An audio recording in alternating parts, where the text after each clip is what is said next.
চিংড়ি মাছের ভিতর করা তাই ঢালেছি ঘি, আর নিজের হাতে ভাব ছাড়েছি, ভাবলে হবে কি।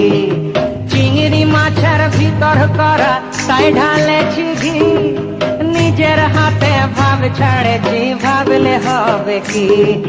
চালর চুলা লম্বা কচা কুলি কুলি যায়, দেখি সামের বিবেচনা কার ঘরে সামায়। চালর চুলা লম্বা কচা কুলি কুলি যায়, দেখি সামের বিবেচনা কার ঘরে সামায়।